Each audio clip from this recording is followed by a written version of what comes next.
Bom dia! Bom dia! Bom dia aos amigos da TV IBS. Como vamos? Temos amigos espalhados pelo Brasil e até fora do Brasil, participando aqui do nosso 13º Congresso Rustem, agora visitando a nossa querida cidade de Anápolis, aqui em Goiânia, né? Em Goiás, né? Então, é uma alegria estar com vocês e receber os amigos. Sejam bem-vindos. Meus irmãos,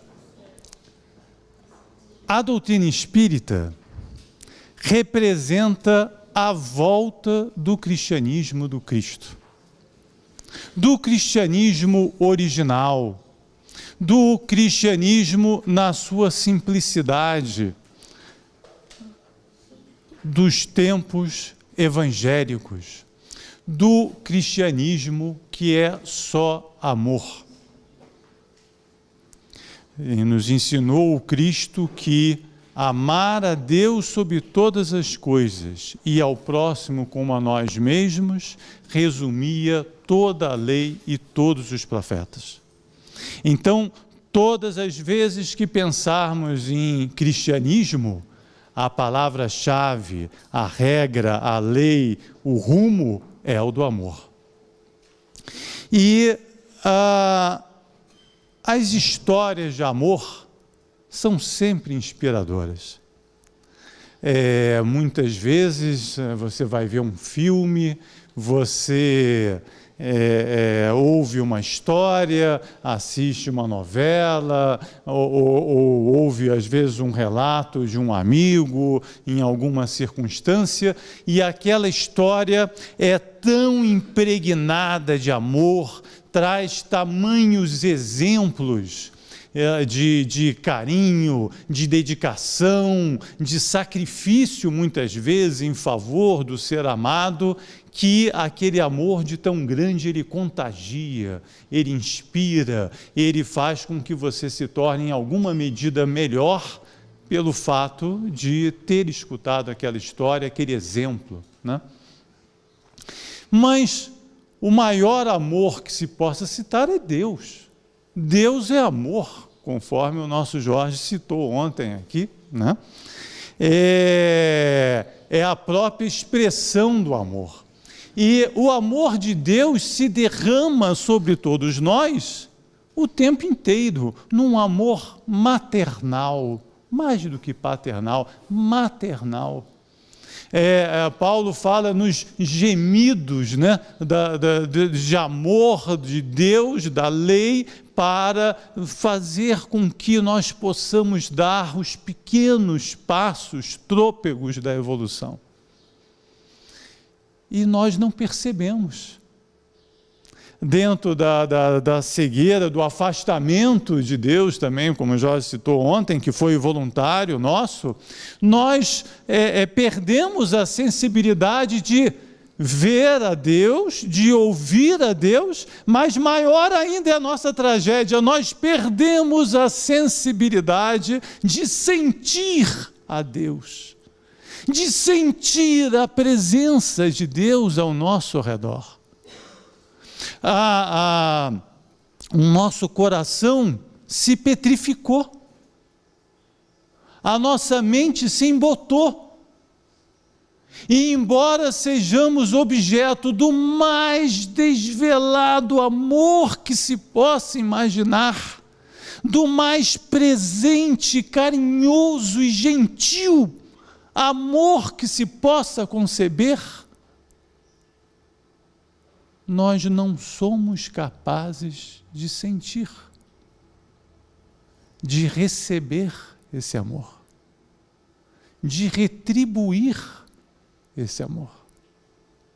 Como a criança no berço, que recebe da mãe os mais desvelados cuidados e zelos e mimos, mas não tem a menor consciência do carinho, da atenção, da generosidade que recebe. Não tem vocabulário para expressar, para traduzir em nenhuma maneira o agradecimento pelo amor que recebe. Então, nós, quando soubemos do tema aqui do nosso congresso, né, da reencarnação, nós escolhemos um caso extremado do amor de Deus, onde é possível verificar uma história completa de amor. Eu vou lhes contar hoje uma história de amor, um romance, um poema de amor de Deus por uma de suas criaturas. E uma criatura sob a qual se fez, vamos ver aqui se funciona.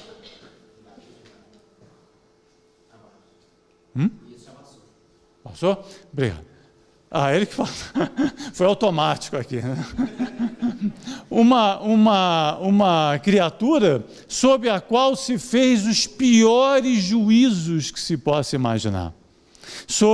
Quando se pensa em toda a história de Judas e toda a imagem que ficou associada à sua figura, eu me lembro muito dessa passagem de Lucas, aí no seu capítulo 13, versículos 1 a 5, né? Onde conta Lucas. Não, eu sei que estava tentando o pointer aqui. Por esse mesmo tempo vieram dizer a Jesus o que sucedera a uns galileus, cujo sangue Pilatos misturara com o do sacrifício que eles faziam. Jesus, em resposta, disse: pensais acaso que esses galileus, por terem sido tratados assim, fossem os maiores pecadores da Galileia? Declaro-vos que não, e que se não fizerdes penitência, perecereis todos do mesmo modo.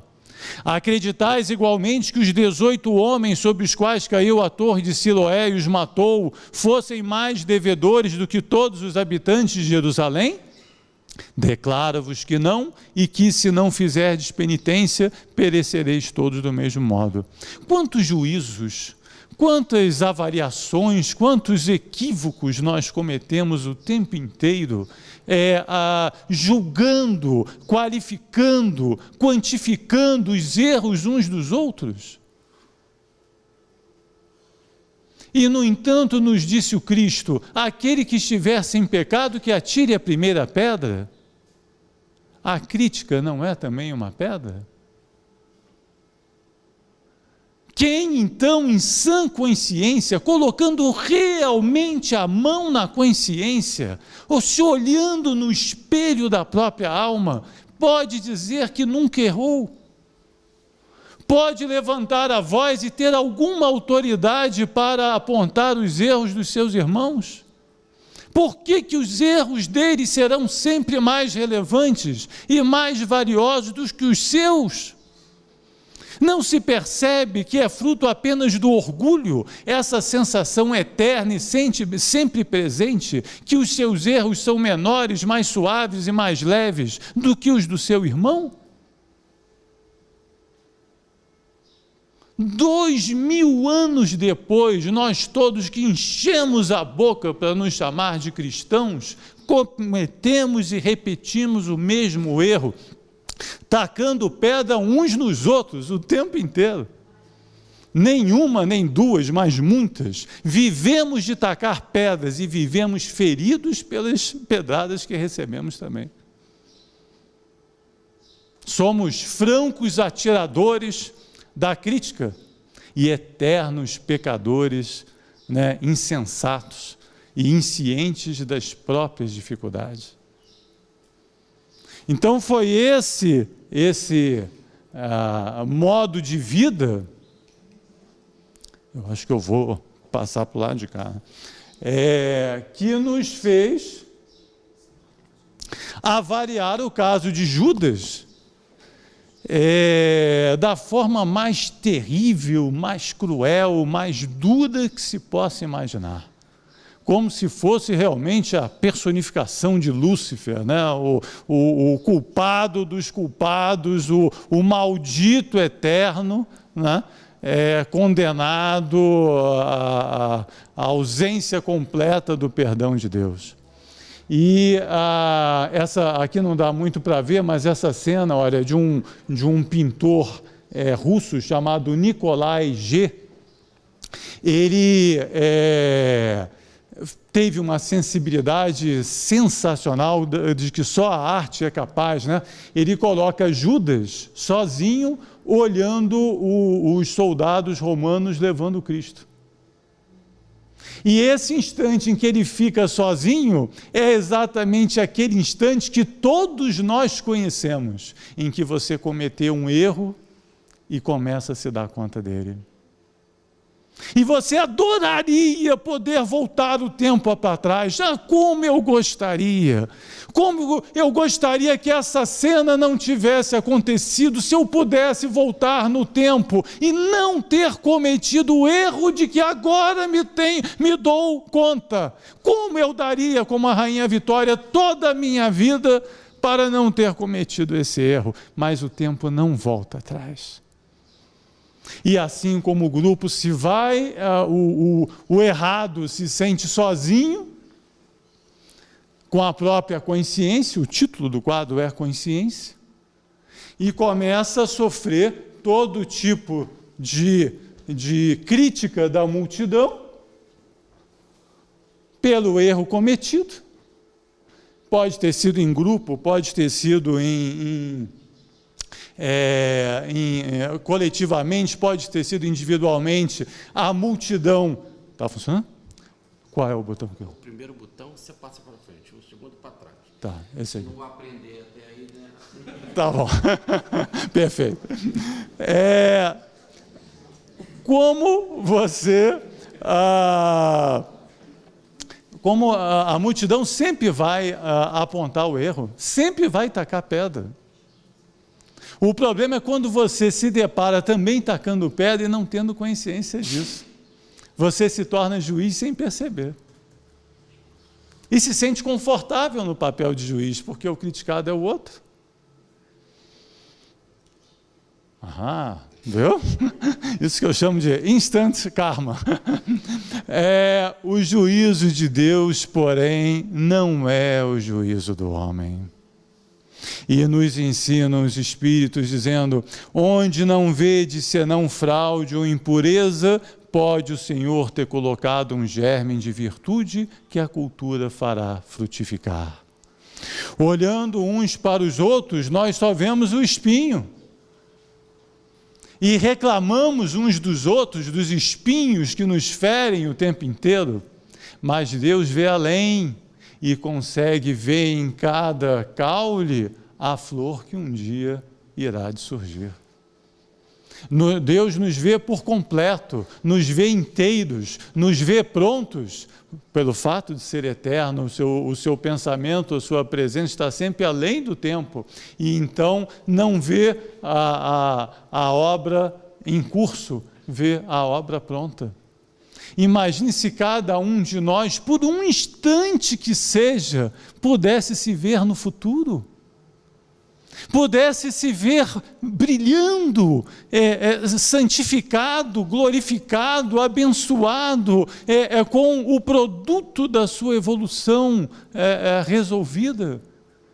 Orgulhoso de si pelo fato de ter conseguido superar suas dificuldades e vencer suas limitações e florir e brilhar, como disse Jesus que deveríamos nós brilhar, que brilhe a vossa luz. Seria um motivo, né, de emulação, de um incentivo. Mas disse o Cristo é a própria personificação do nosso futuro, né? Um dia fareis as obras que eu faço, muito maiores ainda fareis. A nos dar exatamente a ideia da nossa trajetória, da nossa direção, da nossa potencialidade. Quando o pobre Judas, né, no seu desespero, no seu amargor daquele momento seguinte em que percebe a gravidade do seu erro, imagine, quando ele poderia imaginar que um dia seria Joana d'Arc, 1400 anos depois? Acho que nem nas suas fantasias mais otimistas, nos seus sonhos mais, digamos assim, positivos, ele poderia um dia imaginar que brilharia tanto.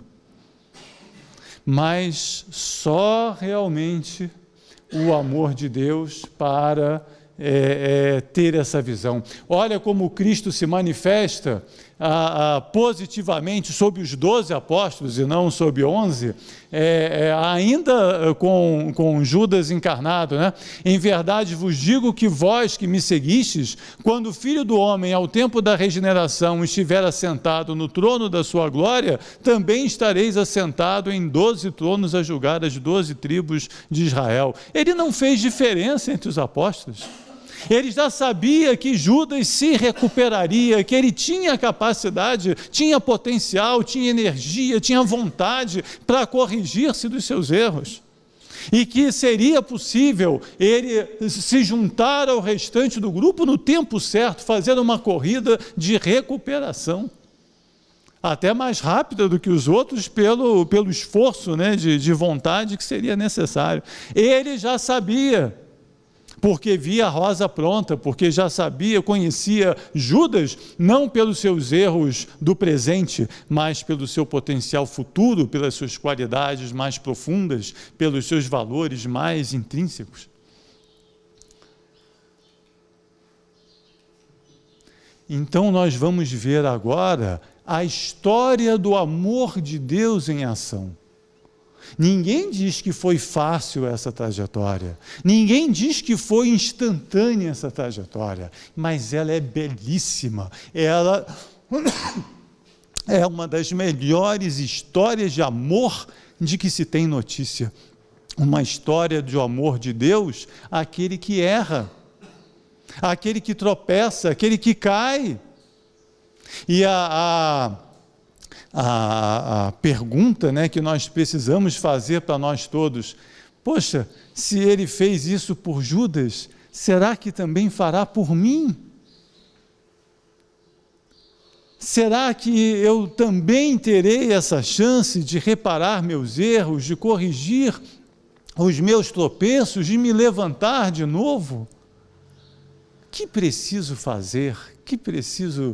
Que direção preciso seguir para que isso aconteça? Vamos ver? A revelação de que Judas Joana d'Arc é Judas reencarnado, né, veio através do belíssimo volume Crônicas de Além-Túmulo, de Humberto de Campos, por Francisco Cândido Xavier, numa mensagem recebida em 19 de abril de 1935. Onde ele descreve um encontro muito interessante dele, Humberto de Campos, já no plano espiritual, com Judas, né?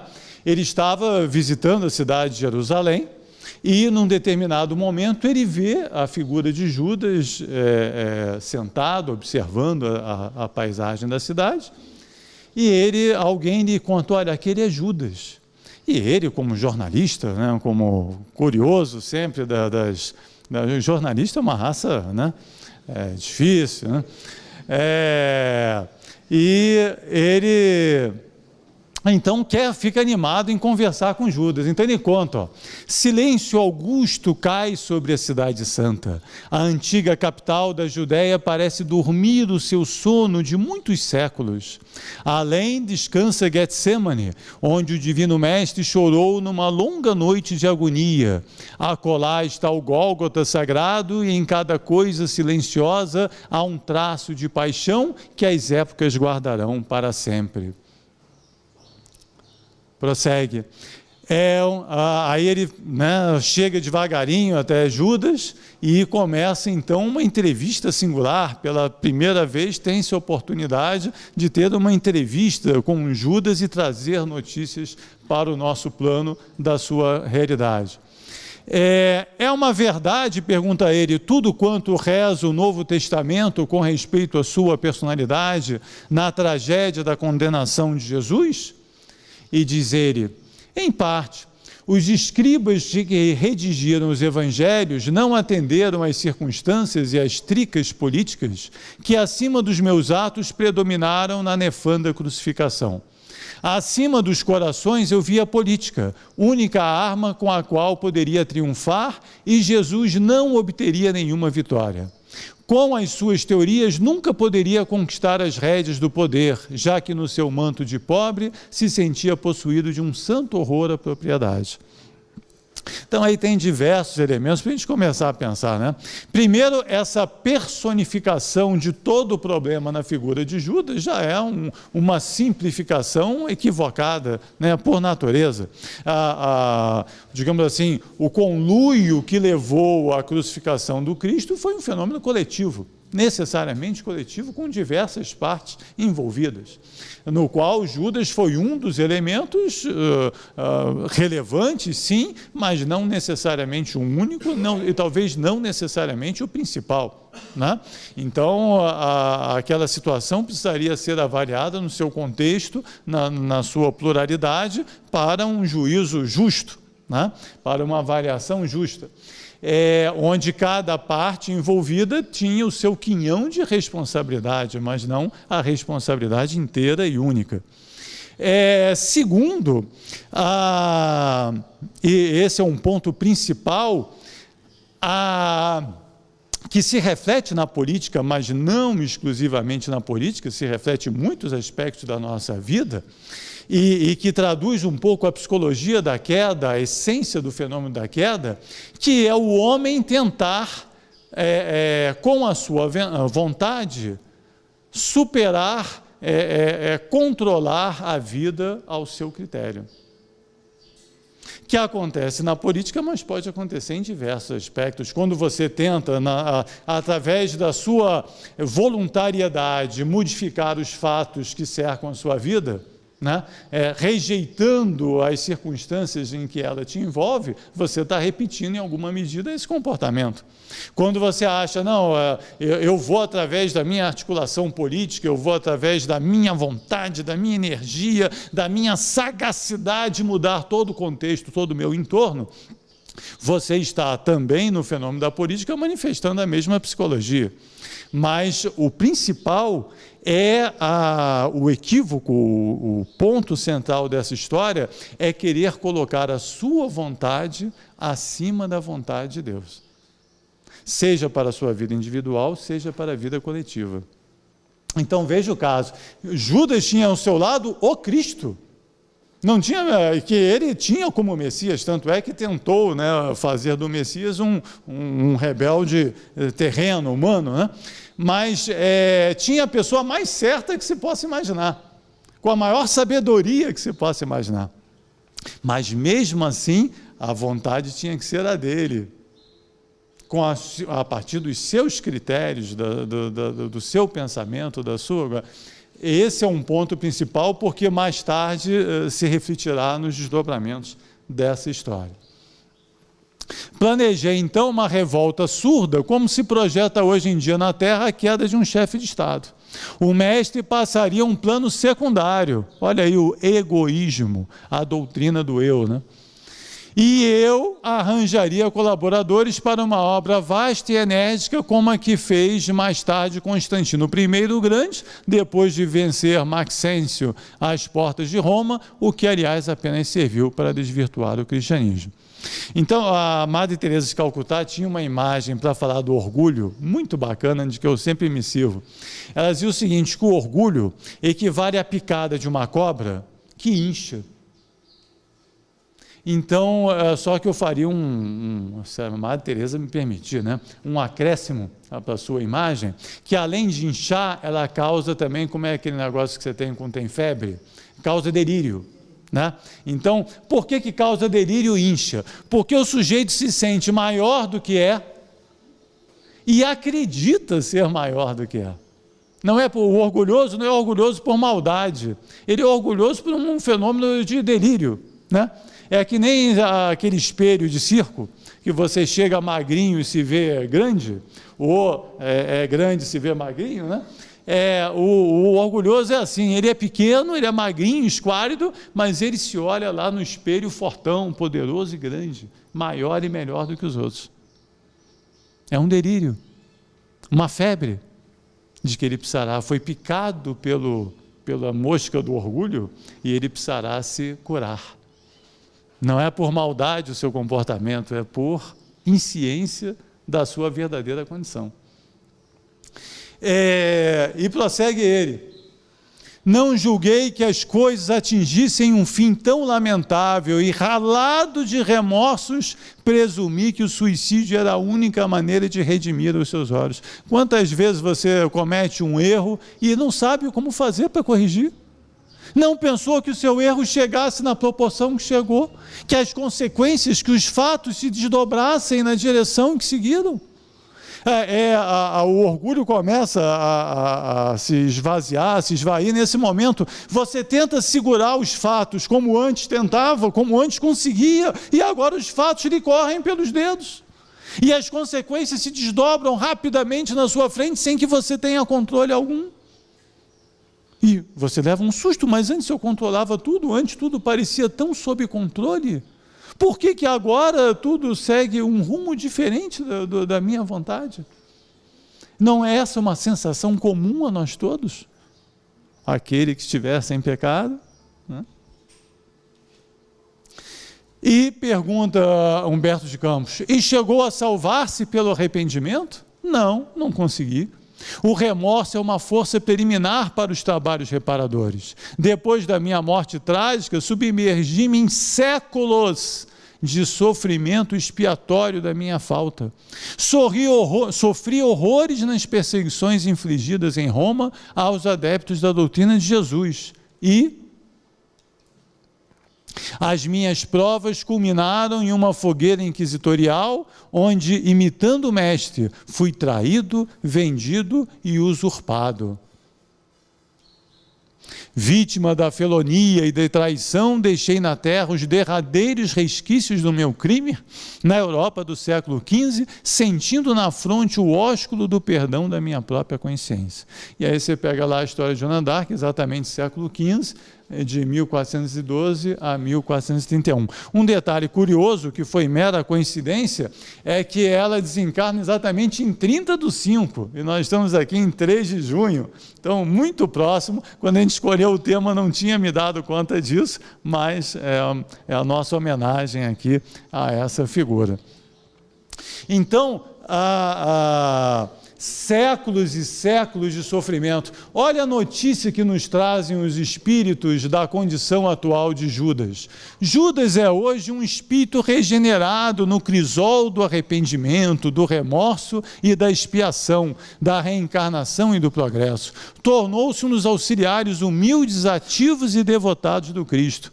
Judas é hoje um espírito purificado, que se tornou um dos discípulos fiéis de Jesus, um de seus dedicados auxiliares na obra da regeneração humana. Então nós temos uma história com um final feliz. Nós temos aquele que foi apontado como o mais errado dos errados, o exemplo vivo do erro, do desvirtuamento, como um ser redimido, como um ser que resgatou através dos próprios sofrimentos, do próprio esforço, os seus erros do pretérito. Então, a nossa proposição é, deixa eu voltar aqui, o que nós podemos aprender com esse caso, o que nós podemos aprender com essa história, com esse romance de amor maravilhoso de Deus pelas suas criaturas. Eu fiz aqui um parênteses, eu queria convidá-los, quem quiser depois pode até comprar ali fora o livro, um dos textos mais belos da literatura portuguesa de todos os tempos, sob a figura de Joana d'Arc, se encontra no capítulo 4 das Noures, Os Grandes Inspirados, de Pietro Baldi. Pietro Baldi sempre escreveu maravilhosamente bem, além de toda a sapiência, de toda a profundidade, a espiritualidade dos seus textos, a sua redação, o seu texto é maravilhoso, né? Acho que junto com Leon Denis, né, que também escrevia muito bem, é um dos textos mais emocionantes, mais espirituais de toda a literatura espírita. E ele era Pedro reencarnado, né?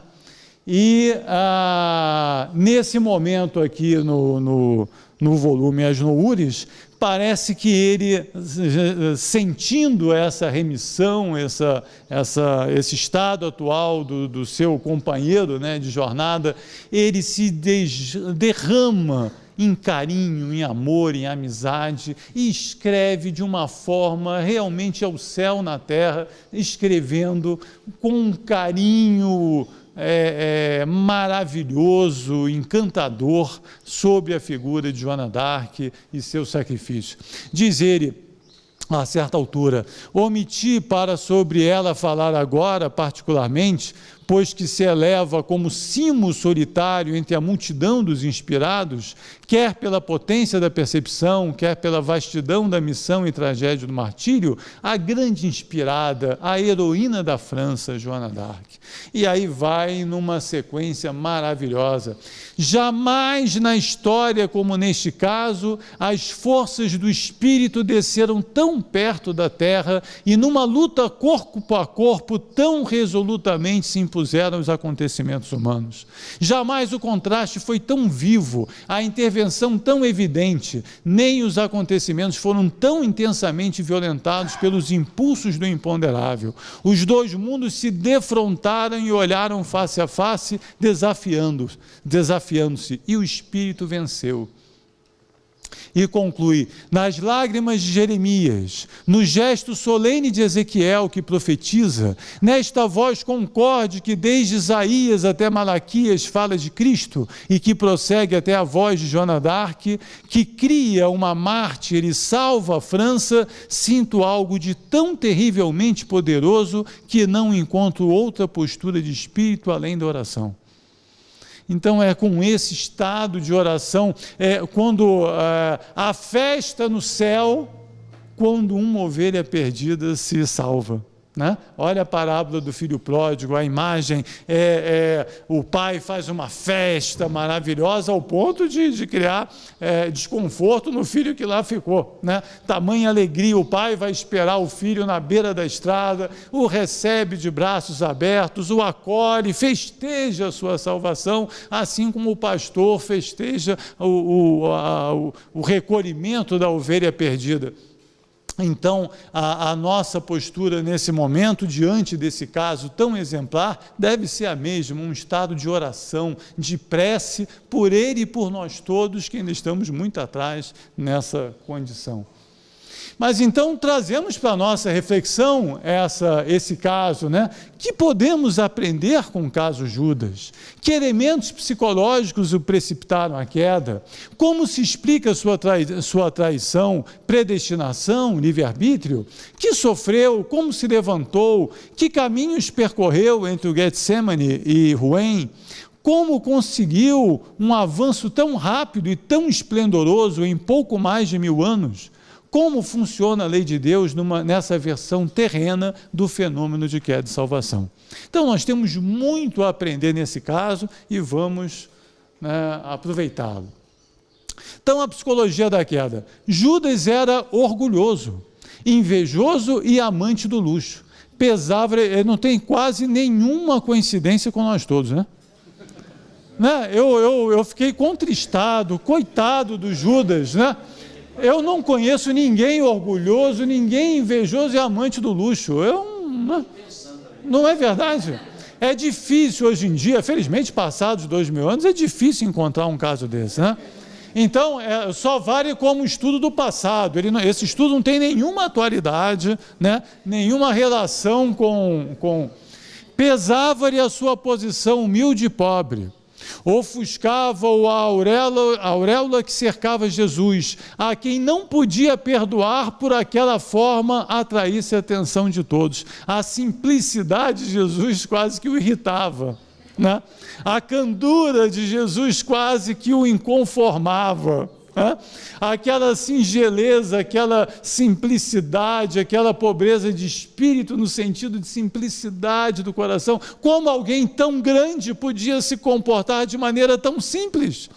Como alguém tão sábio podia aceitar a companhia de pessoas tão humildes na estrutura social, né? Como o Messias tão esperado e que ele reconhecia ali ser o prometido, o aguardado por Israel, podia se comportar daquela forma. Havia uma incompatibilidade ali, um estranhamento, um desconforto no seu coração. O orgulho, a inveja, o amor do luxo lhe trouxeram como consequência a cupidez, a hipocrisia e a inclinação ao roubo. Judas Iscariotes era um espírito elevado em inteligência, mas pedindo permissão para auxiliar a Jesus, se encarregara de uma missão acima das suas forças, tomara um peso superior ao que era possível suportar e faliu. Sabe o que a história deixa comigo? Também não acontece quase, né? Deixa comigo. Não, eu posso, eu faço, e faço melhor, e faço mais, eu posso, eu sou capaz, né? Uma supervalorização do próprio eu, do próprio ego. Não é, veja que tem um aspecto interessante, é um caso mais grave, não é apenas se sentir melhor do que o outro, é a sensação ou a certeza da autossuficiência. É a ilusão, aquela pessoa, eu conquistei tudo na minha vida por meus méritos. Tolo. Quem lhe deu as condições para alcançar seus méritos? Nem um dia de vida teria se não tivesse o leite da mãe para lhe assistir. Nem um instante de vida teria se não tivesse o ar para respirar. Quantas pessoas fizeram sua casa? Quantas pessoas costuraram suas roupas? Quantas pessoas pavimentaram o chão que você pisa? E insano, inconsciente, insciente, iludido, vem a proclamar os próprios méritos sem perceber a dependência, a vinculação, a rede imensa que lhe suportou para caminhar os seus próprios passos. Mas sabe valorizar os seus méritos, mas não sabe ser grato àqueles que lhe auxiliam e lhe ajudam o tempo inteiro. Louco, né? Completamente louco, insciente da própria realidade da vida. Questão 269 do Livro dos Espíritos. Pode o espírito enganar-se quanto à eficiência da prova que escolheu? Pode escolher uma que esteja acima das suas forças e sucumbir. Aí vem aquela pergunta, mas Deus não avisa? Será que os mentores não avisam? Olha, você vai cair. Quantas vezes você já desobedeceu o pai e mãe? Também ninguém, né? Só acontece lá em Teresópolis, lá na minha terrinha, né? Lá em Teresópolis, os filhos às vezes obedecem pai e mãe, né? Pai, olha, vai acontecer, vai ser assim, vai ser assado. Aí você diz assim, não, que isso, eu posso, eu faço, eu aconteço. Aí acontece tudo que o pai e a mãe falaram. Aí você, mas como é que eles... Não é? A mãe, praga de mãe, né? Como é que ela sabia isso tudo? Como é que ela pode... Deve ser médium. Como é que ela pode... Mãe tem que ser médium, né? Como é que mãe sabe tudo o que acontece, gente? Fala, vai ser assim, assim, assado, e vai lá e acontece, né? Então, que lá no plano espiritual é assim também, ó.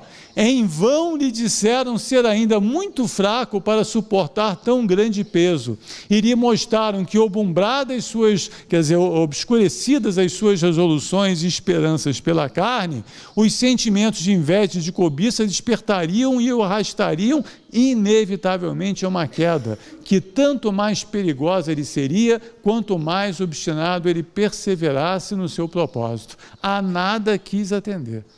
Então não faltou aviso, não. Como acontece com a gente corriqueiramente. Olha, né? Cuidado, pensa bem, olha o que você vai fazer. Não, deixa comigo. Eu posso, eu faço, eu aconteço. E depois lembra da mãe, né? Jesus conhecia Judas, e aqui é um dos momentos mais difíceis da história, né? Jesus conhecia Judas e lhe aceitara o concurso. A lição terrível que o esperava faloria sair afinal purificado de todos os vícios que ainda o dominavam. Foi tendo em vista esse futuro patente a seus olhos que o mestre consentiu naquele ato de Judas. Porque ficais certos, nada ocorre sem que ao acontecimento presida um princípio de eterna justiça, de inefável amor. Eu fico imaginando no plano espiritual, né? A cena de Judas todo animado diante do Cristo, não, deixa, eu vou, né? E o Cristo olhando para ele, né? E reforçando os alertas, provavelmente, que já haviam sido feitos pelos mentores dele, mas finalmente concordando, tendo em vista aquela energia precisava ser canalizada. Quanto à traição de Judas, ensina a obra dos 4 evangelhos, essa não resultou de uma predestinação. Aceitá-la como tal, aceitando as interpretações que daquele fato resultaram, importaria em negar a justiça de Deus. Nos ensina a doutrina, né? A onisciência do Senhor lhe patenteia previamente todos os resultados. Ele sabe se o Espírito vai falir ou não. Mas o Espírito goza sempre do livre-arbítrio, quer depois de encarnar, quer antes. Conforme já tivemos ocasião de dizer, ao Espírito são sempre mostrados todos os êxitos, bons e maus, com que pode contar nas provas que solicita. Seus guias o previnem mesmo das consequências que elas terão. Fica-lhe a ele o decidir tentá-las ou não. Então a gente tem a orientação, né? Se, olha, pode acontecer isso, pode acontecer aquilo, pode dar esse desdobramento, pode dar aquele outro, mas no final a decisão é sempre nossa e, né, tem que seguir o caminho. Diz o Livro dos Espíritos na sua questão 861, ninguém há predestinado ao crime e que todo crime, como qualquer outro ato, resulta sempre da vontade do livre-arbítrio. Quanto aos atos da vida moral, esses emanam sempre do próprio homem, que, por conseguinte, tem sempre a liberdade de escolher. No tocante, pois, a esses atos, nunca há fatalidade. Essa liberdade inerente a cada decisão nossa tem a ver com o nosso próprio ato de criação. Olha só essa passagem. Deus criou o espírito independente, livre e responsável. O Jorge não lembrou ontem aqui que nós fomos criados à imagem e semelhança? Então, olha só, os atributos divinos necessariamente devem estar presentes na sua criação. Deus criou o espírito independente, livre e responsável. Onde há espírito de Deus, é liberdade. E responsável por seus atos, que são obra exclusivamente sua, ou efeito das mais influências que ele atrai pelos seus instintos, sentimentos, pendores, influências que lhe é dado tanto aceitar como repelir no uso do seu livre-arbítrio. Muito bem, mas olha só, na obra dos 4 evangelhos, nós temos algumas mensagens de Judas. E aí, olha só o início de uma delas. Oh, como é grande esse Deus, que permite que o filho culpado encontre, na sua própria indignidade, o ponto de apoio que o ajudará a subir para a perfeição. Essa lição é fantástica. Deus, na sua sabedoria, permite o exercício da liberdade, da voluntariedade e da própria expressão, inclusive dos erros, dos equívocos, de tudo que seja, para que a partir deles o espírito aprenda.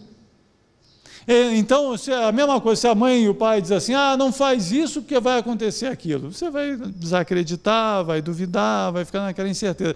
Mas se você vai lá e acontece, a experiência vale muito mais do que a recomendação. Fica marcado para sempre. Então, Deus, na sua sabedoria, permite esse exercício pleno de liberdade, de exercício da manifestação da própria vontade, para que, a partir da experiência resultante, o próprio espírito possa fazer o seu caminho de soerguimento e de recuperação, que sempre é assegurado. Então é uma técnica, né? A partir da exacerbação do próprio erro e da própria vontade, constrói-se o degrau da própria subida e da própria recuperação. Bendito o Senhor, né? De tamanha sabedoria, que a partir dos seus próprios passos, constrói os degraus da sua própria ascensão. Então, o que ele sofreu, como se levantou, como é que é esse processo de erro queda e recuperação e salvação. Nós pegamos alguns elementos aqui para comentar sobre isso. Primeiro, a expressão evangélica da geena, do inferno, das penas eternas, a questão do julgamento de Deus e o que nós chamamos aqui, para resumir, digamos assim, o ciclo virtuoso da queda e salvação. As torturas morais que você sofre a partir do erro, o arrependimento, a expiação e a reparação. E nós vamos aprender isso a partir do caso Judas. Então, o que nos ensina a doutrina espírita sobre a questão da geena e do inferno? Né? As chamas do inferno são um símbolo. Hoje a própria igreja, né, já assume como um símbolo esses fogos, essas chamas, né, as labaredas do inferno. O inferno é uma simples alegoria. Trazemos em nós mesmos o nosso inferno. O fogo da geena é apenas uma expressão simbólica ou alegórica. O inferno, já o temos dito, é a consciência do culpado e o lugar, qualquer que ele esteja, onde expia suas faltas.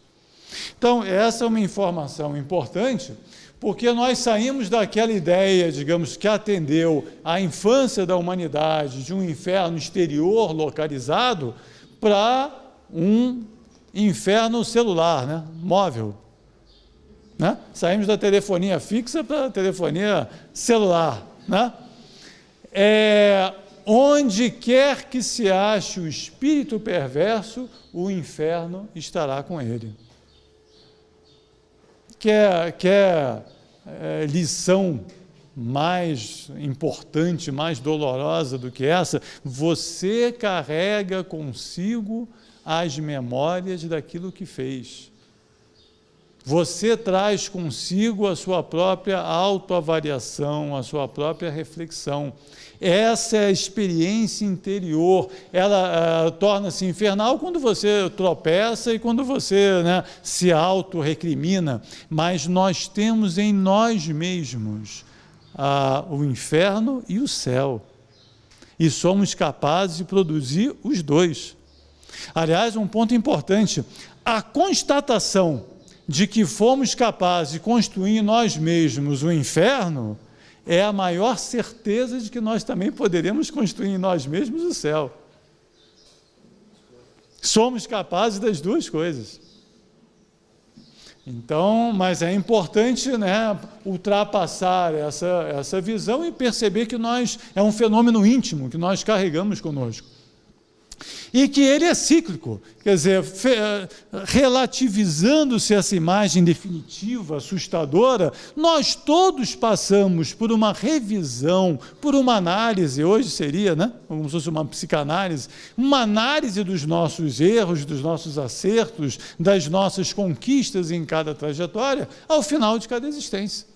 É um balanço, não tem aquela história da experiência de quase morte, que a pessoa vê o filme passando rapidamente na sua mente? Então, no processo pós-morte, há sempre aquele momento de avaliação, de revisão, de análise, de ponderação daquilo que foi experimentado, daquilo que foi vivido. Isso é necessário, é saudável, é natural que seja assim. Pode até ser doloroso. Pode até ser doloroso em algum momento, mas é necessário e é saudável. E é construtor, porque é a partir dessa revisão que se fará o crescimento. Digamos assim, a não percepção dos próprios erros, que é o que a maioria de nós vive, é um estado de alienação. Por isso que você se sente a alienação do orgulhoso, né? Por isso que você se sente melhor do que o outro. A constatação dos próprios erros reduz ou elimina a alienação e te leva ao sentimento de identidade, de igualdade com o próximo, porque somos todos os costos estropiados do Evangelho. O remédio não veio para os sãos, mas veio para os doentes. Então, a cada vida você tem essa oportunidade.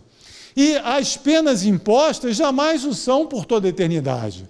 Para cada espírito culpado, o fogo da higiene eterna se extingue logo que a palha acabou de queimar-se, isto é, logo que o espírito se humilha e pede perdão, animado de um arrependimento sincero e profundo, bem como o desejo ardente de reparar suas faltas. Que a passagem mais bonita do Antigo Testamento do que o arrependimento de Davi? Há um gigante de espiritualidade, da poesia, um personagem antológico de toda a tradição espiritual, se percebeu em erro, o seu amargor, a sua prece pedindo perdão a Deus. Então, para todos nós, há um momento que a lágrima se seca. Há um momento em que o remorso, o arrependimento já cumpriu sua função, que é preciso levantar e se soerguer e caminhar e corrigir e reparar, sofrer as consequências do seu erro, qualquer que seja, e reparar e corrigir e seguir em frente. Reconstruir, não é? Então, e Deus sempre dá a oportunidade. A duração do castigo é subordinada ao melhoramento do espírito culpado. Nenhuma condenação por tempo determinado é pronunciada contra ele. O que Deus exige para pôr um termo aos sofrimentos é o arrependimento, a sinceridade do arrependimento, a expiação e a reparação. Em uma palavra, um melhoramento sério e efetivo, porque a Deus ninguém engana, uma volta sincera ao bem. Então, onde há arrependimento, há perdão. Como nós podemos imaginar um Deus que não fosse capaz de perdoar as suas criaturas, que não fosse uma mãe amorosa capaz de soerguer o caído, o coitado, o que tropeçou? Sendo a duração da pena subordinada ao arrependimento, o espírito culpado que não se arrependesse, nunca se melhorasse, sofreria sempre, e para ele então a pena seria eterna. Essa eternidade de penas deve ser entendida no sentido relativo e não no absoluto. Uma condição inerente à inferioridade do espírito é não ver o termo da sua situação. Então, quando a pessoa está ali no meio do problema, ela às vezes acredita que é eterno o problema, mas não, tem solução e depende muito mais dele do que de qualquer outro. Aí continua a mesma prece de Judas: ó, quanto é bom aquele que está sempre pronto a perdoar ao que sinceramente se arrepende, que pensa com suas mãos benfazejas as chagas dos nossos corações culpados, que nelas derrama o bálsamo da esperança e as cicatriza com o auxílio da expiação. Então, que gratidão enorme daquele que errou e que sente a mão de Deus presente, lhe dando a oportunidade da correção, do soerguimento, e depois, quando ele vê o resultado, quando ele vê que conseguiu, ele foi capaz do erro, mas foi capaz do acerto, foi capaz da expiação, foi capaz da reparação, e se sente finalmente em paz com a consciência: eu consegui e Deus me ajudou.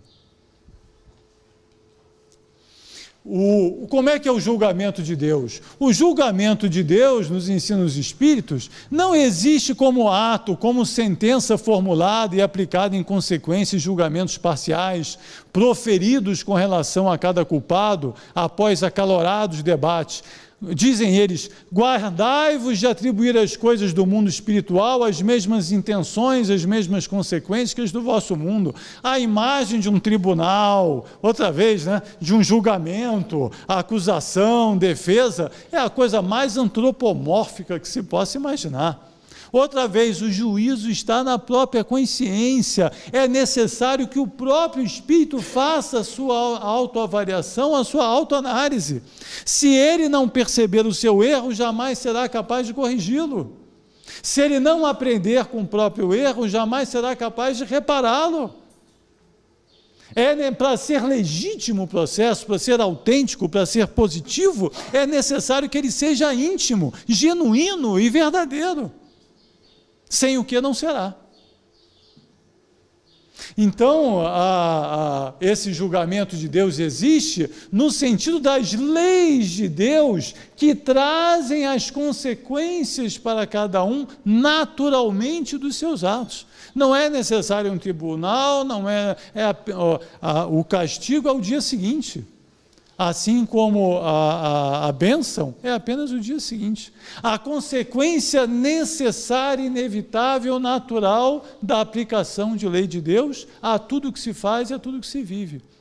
O que é bacana é a certeza, é a percepção de que a lei de Deus está funcionando. Essa é a maior lição. É a pessoa conseguir perceber a lei de Deus funcionando na própria vida, tanto nas consequências positivas quanto nas consequências positivas.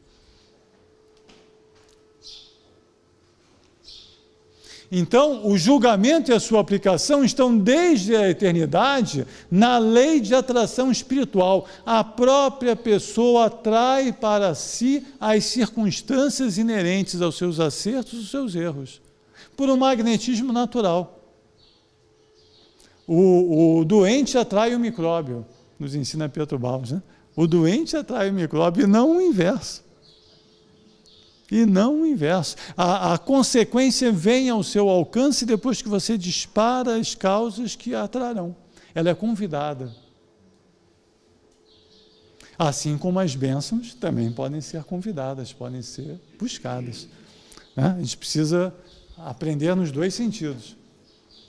O Espírito é quem livremente aplica a si mesmo essa lei, com a consciência que Deus lhe outorgou do bem e do mal, e ao julgamento da qual ele se acha inelutavelmente submetido. O Espírito tem o livre-arbítrio, cumpre-lhe a ele corrigir e reparar os transviamentos desse livre-arbítrio. Gente, que acaso mais exemplar que o de Paulo? Né? De depois de ver ao Cristo na estrada de Damasco, perceber seu erro, foi um campeão de atitude, como se diz, insuperável na sua energia, na sua reação, na sua paixão por fazer com que agora que tinha percebido o acerto, que todos soubessem, que todos aproveitassem aquilo que ele havia descoberto.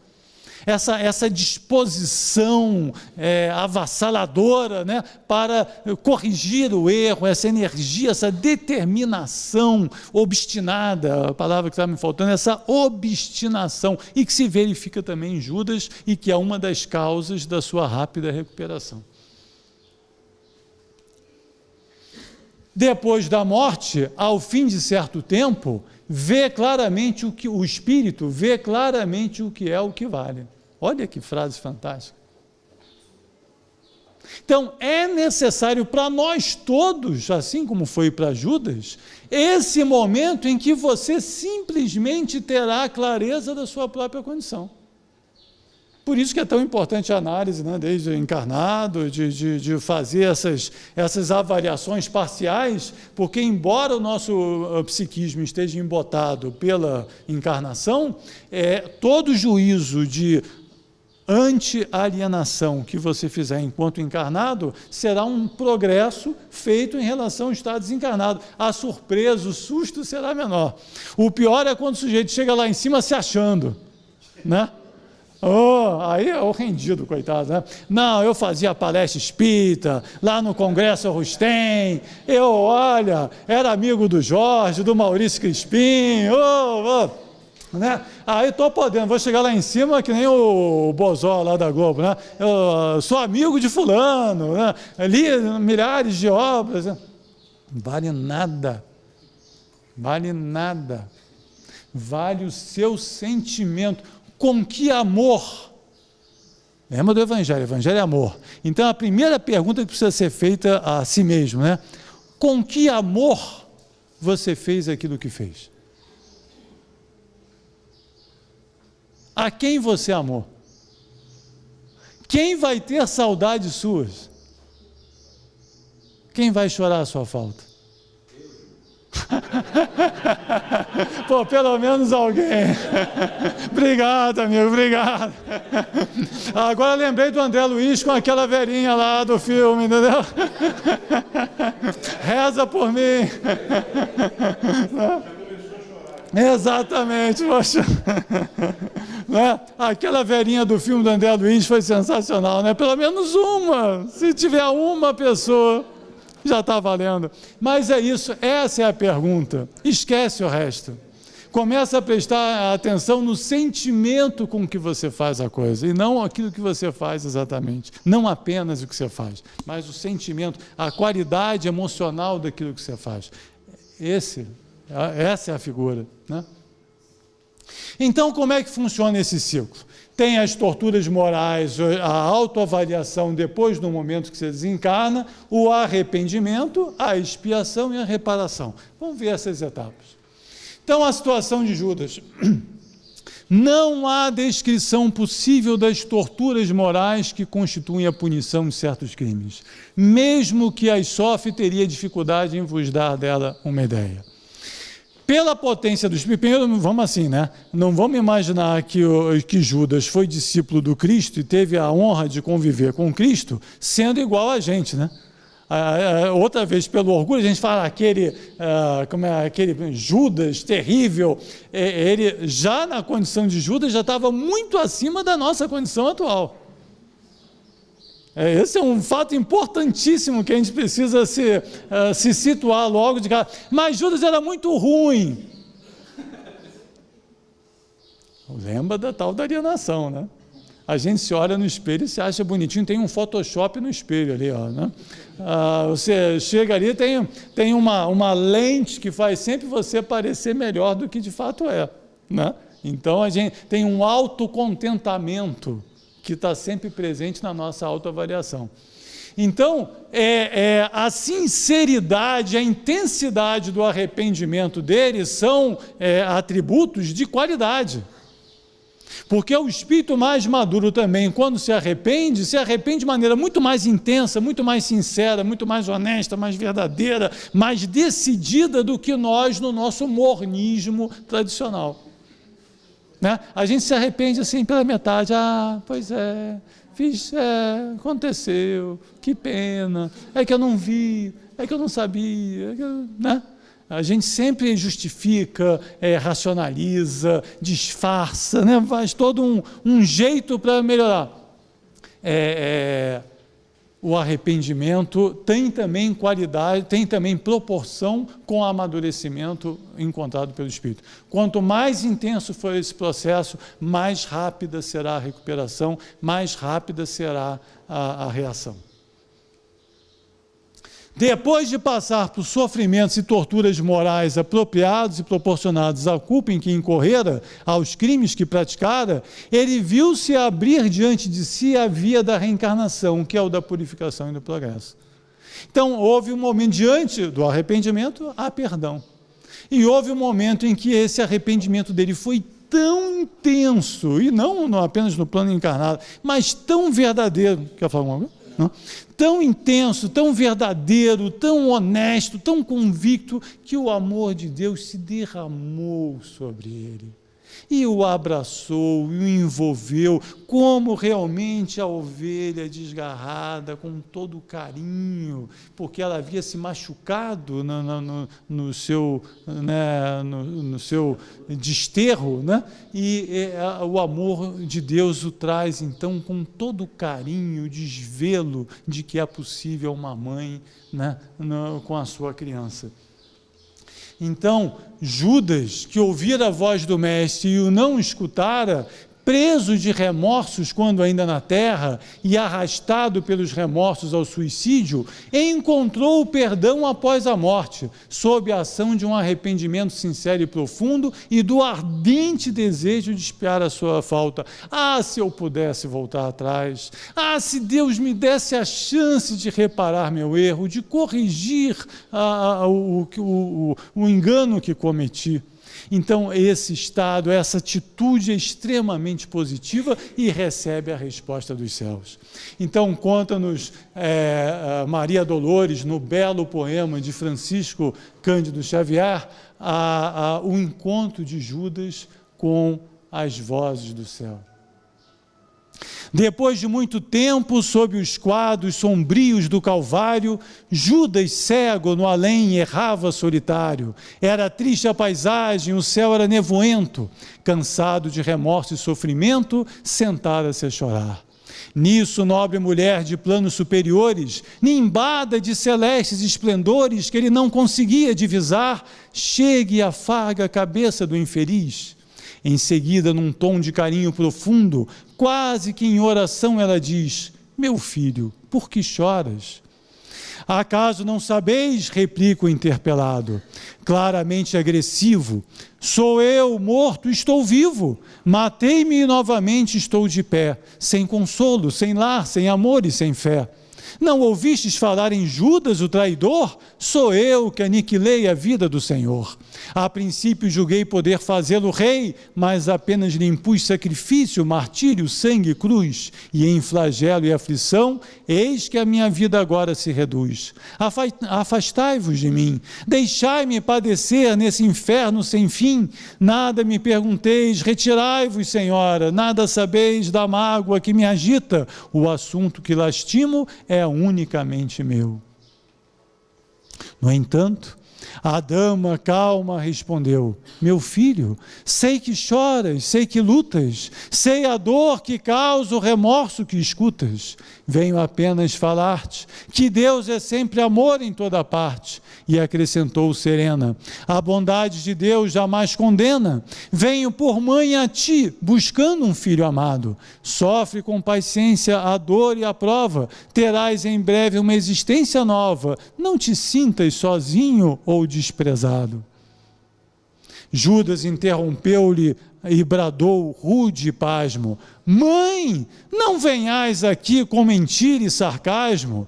Depois de me enforcar num galho de figueira para acordar na dor, sem mais poder fugir da vida verdadeira, fui procurar consolo e força de viver ao pé da pobre mãe que forjara o ser. Ela me viu chorando e escutou meus lamentos, mas teve medo dos meus sofrimentos, expulsou-me a esconjuros, chamou-me de monstro por sinal, disse que eu era unicamente o espírito do mal. Intimidou-me a terrível retrocesso, mandando que apressasse o meu regresso para a zona infernal de onde eu vinha. Ah, detesto lembrar a horrível mãe que eu tinha. Não me faleis de mães, não me faleis de amor, sou apenas um monstro sofredor. Ainda assim, disse a dama docemente, por mais recuses, não me altero.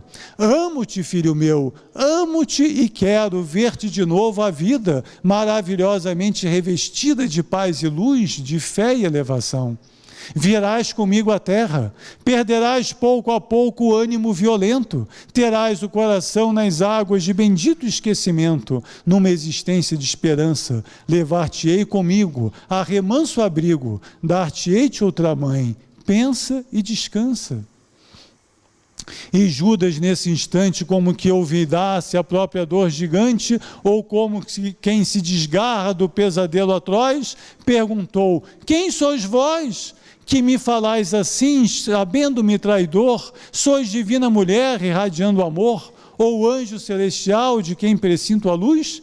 No entanto, ela, fitá-lo frente a frente, respondeu simplesmente: meu filho, eu sou a mãe de Jesus.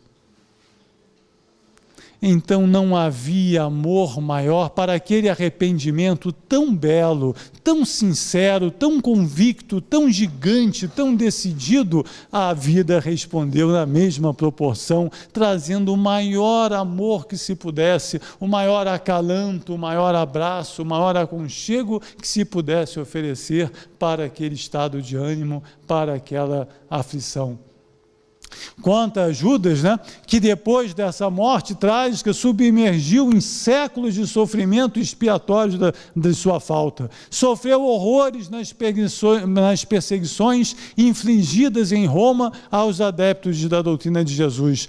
Aí é uma interpretação nossa, Júlio, pessoal, mas a sensação que nos traz é daquele espírito aflito, decidido, dizendo assim, eu quero sacrifício, eu quero dar o meu testemunho de amor a Jesus. E encarnava, e todos ficavam impressionados com a paixão daquele jovem pelas coisas de Jesus, a sua preocupação em tudo seguir, em tudo observar, a sua paixão pelo suplício, como a Madre Teresa e o seu irmão, né, que jovens ainda queriam suplício, e ia lá, apanhava e sofria e torturava, chegava no plano espiritual e dizia, eu quero mais.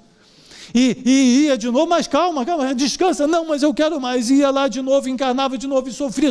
Era uma sofreguidão para dar um testemunho superlativo. Se Zaqueu queria reparar 4 vezes cada falta sua, Judas queria reparar 30 vezes. Para cada moeda do seu erro, ele queria um testemunho, uma aflição, algo que pudesse apaziguar a sua consciência e fazer com que ele pudesse sair melhor de sua aflição. E foram séculos de torturas, de sofrimentos, de tudo que pudesse ajudá-lo a ficar em paz com a sua consciência. Foi com Constantino, no século IV depois de Cristo, que finalmente o grande ciclo de perseguição da Igreja se conclui, né, historicamente falando. Então nós podemos imaginar que... Exatamente, mas aí é outra história. Né?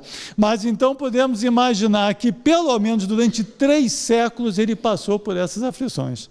As suas 30 moedas foram regiamente pagas, quem sabe, em 30 vidas de aflição, de testemunho, de sofrimentos atrozes, para poder respirar de novo, para poder, né, se olhar no espelho, para poder começar a ter um estado de ânimo que propiciasse alguma remissão. Como todos, com o tempo, com os séculos, com o auxílio das provações e da expiação, pôde, por efeito da onipotência de Deus, da sua justiça e bondade, da sua misericórdia infinitas, sair e saiu daquela via, purificado pela humildade, pelo desinteresse e pelo amor. Então chega um momento que a sua falha pregressa tinha se dado devido à má preparação para a missão que escolhera. Então, chegou um momento de que o próprio alto, de novo, ele agora mais obediente, mais atento às orientações superiores, que alguém deve ter dito para ele, calma, para agora, respira. Nós deixamos você passar séculos e séculos aqui com as suas aflições, com as suas torturas, com as suas coisas, mas olha para trás, você já fez uma bela trajetória. Não é mais agora a dor física que vai repará-lo, que vai resolvê-lo. Você precisa agora se preparar para um outro estágio, para a reparação do seu erro. E lembra-se, o seu tropeço na pregresso se deveu à má preparação para a missão que escolhera. Então, para que a próxima funcione, para que a reparação funcione, você precisa se preparar bem, né? Era preciso agora ter certeza do sucesso desejado, tanto quanto possível. E só uma longa preparação e total dedicação poderiam garantir o êxito. Para que a remissão fosse completa, sentia Judas em sua consciência a necessidade de sofrer o que Jesus sofrera, não apenas fisicamente, posto que isso já havia feito, mas psicologicamente, aprendendo a sujeitar-se por completo à lei de Deus, a beber o cálice amargo e padecer agora, por sua vez, a traição por amor ao bem, se possível em algo ligado à política, que for igualmente motivo da sua queda. Ou pelo menos o elemento mais presente, né, da sua queda. Então, pensas que Deus recusa meios de salvação aos culpados? Ao contrário, multiplica-os no caminho que eles percorrem, põe-nos nas mãos deles. Então essa é a outra certeza que a gente precisa ter. Na hora que você tiver o arrependimento, todos os meios serão colocados à sua disposição para reparar a sua aflição. Então, o que o alto faz? Transporta Judas para uma nova paisagem. Ele já havia encerrado aquele ciclo na Galileia, já havia sofrido lá em Roma todas as atrocidades possíveis, já estava num estado muito melhor. O que ele precisava agora era de calma, o que ele precisava agora era de paz, de espiritualidade, ele precisava se preparar para a reparação dos seus erros. Então ele é transportado para a Gália. Diz Leon Denis, no seu belo volume, Joana d'Arc Medium, Joana, como todas as almas que conosco percorrem o ciclo imenso da evolução, contou numerosas existências na Terra. As primeiras transcorrem durante o período céltico. Aqui há um evidente equívoco, né? Não foram as primeiras, foram as primeiras desse novo ciclo. Né? É como se você cometeu muitos erros num local, você vai para outro, você começa uma vida nova. É como se tivessem levado Judas para outro ambiente, para, né, começar uma vida nova.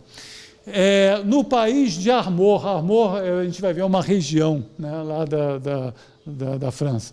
Lá é que a sua personalidade se impregnou dessa natureza particular, feita de ideal, de intrepidez, ele era um espírito intrépido, e de mística poesia, que a caracteriza no 15º século. A própria Joana, confirmando esses modos de ver, assim se exprimia numa mensagem que ditou em Paris no ano de 1898. Remontemos por instante ao curso das idades, a fim de aprenderdes o caminho que percorri, preparando-me para transpor a etapa dolorosa que conheceis. Múltiplas foram as existências que contribuíram para o meu progresso espiritual. Decorreram na velha Armórica, sob o zimbório dos grandes robres seculares, cobertos do visco sagrado. Então, essa região, olha, fica aqui no oeste, no noroeste da França, quase aqui no Mancha, né?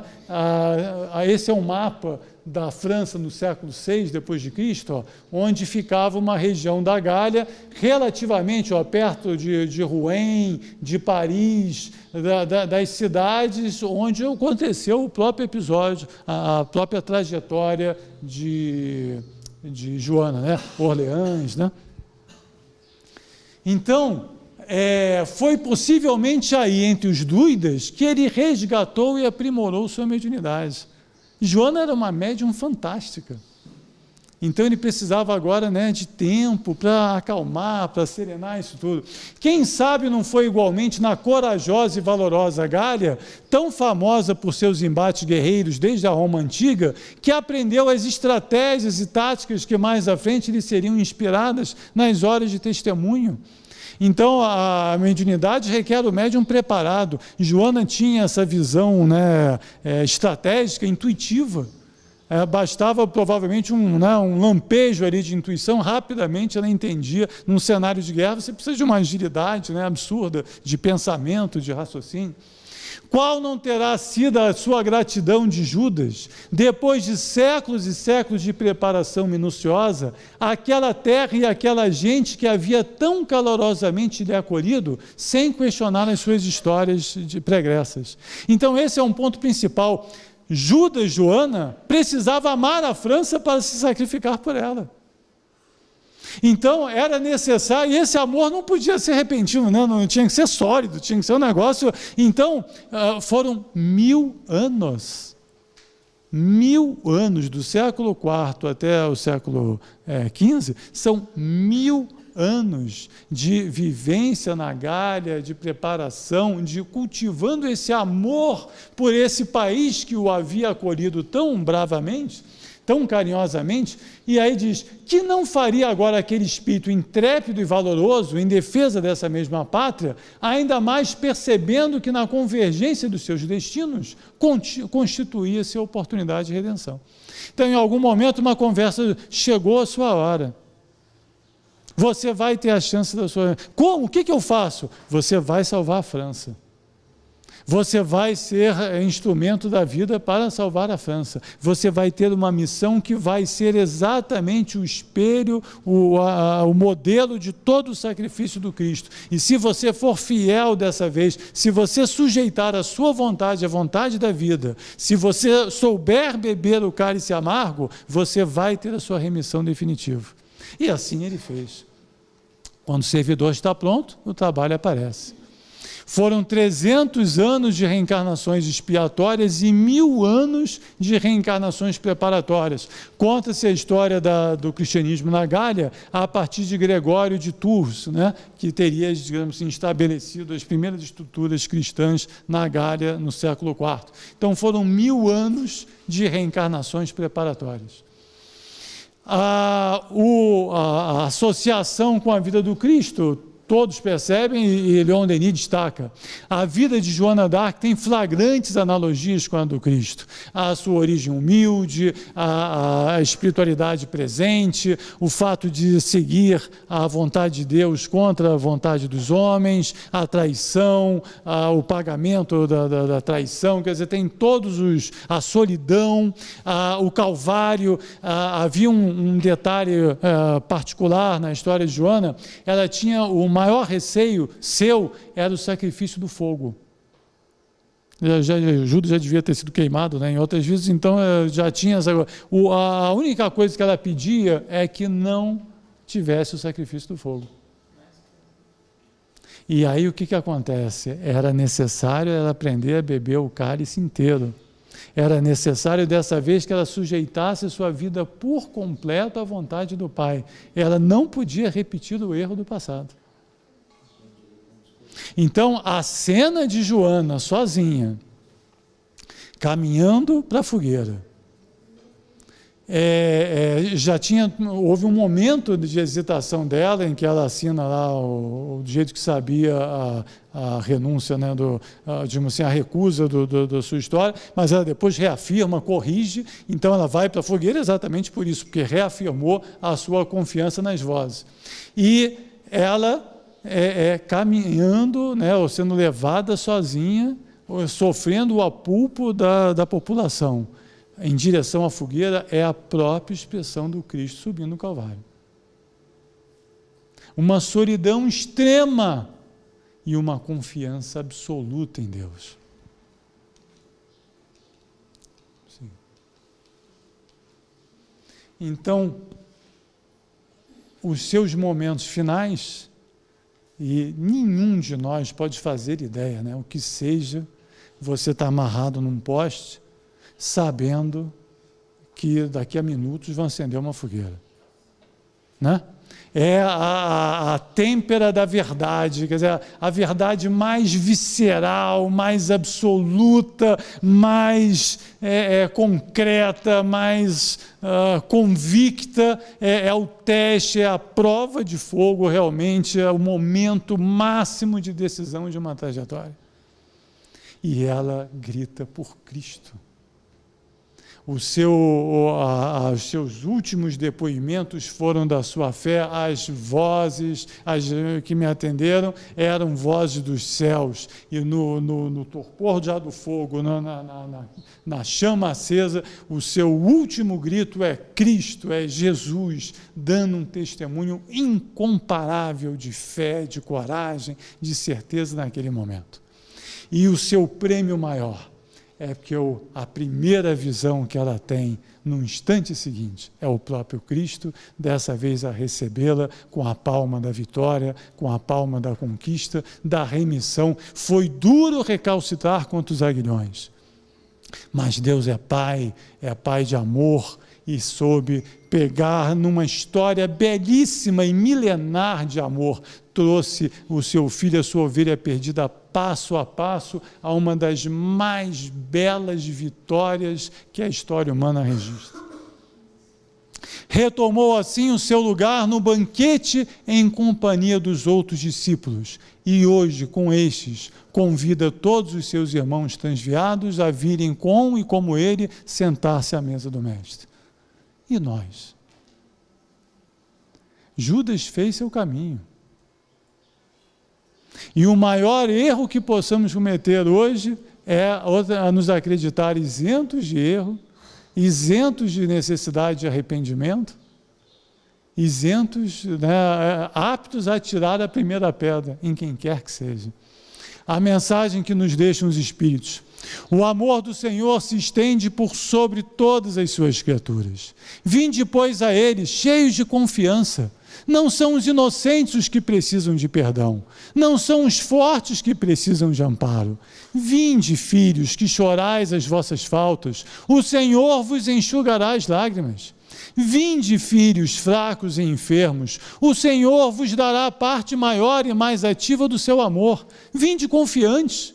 Como vós, também nós falimos. Essa parte para mim é belíssima.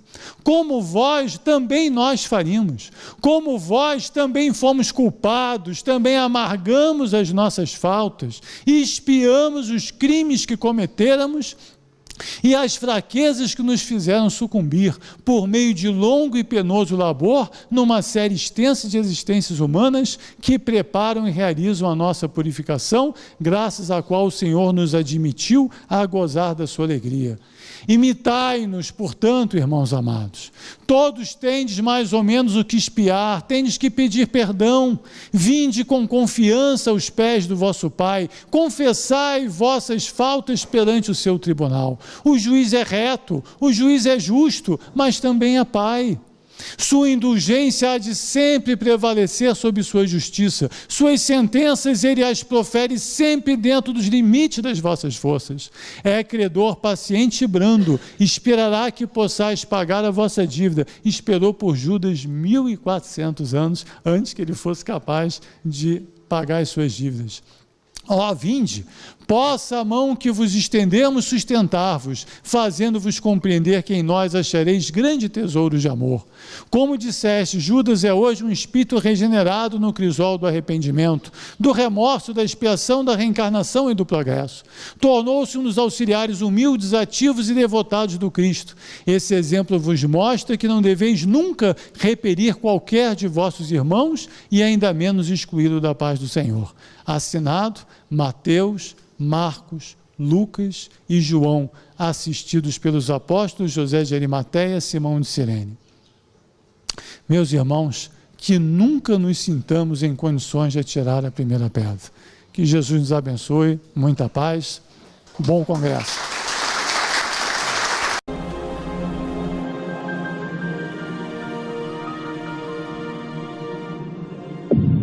IBS, Instituto Brasileiro de Benemerência e Integração do Ser. www.ibis.org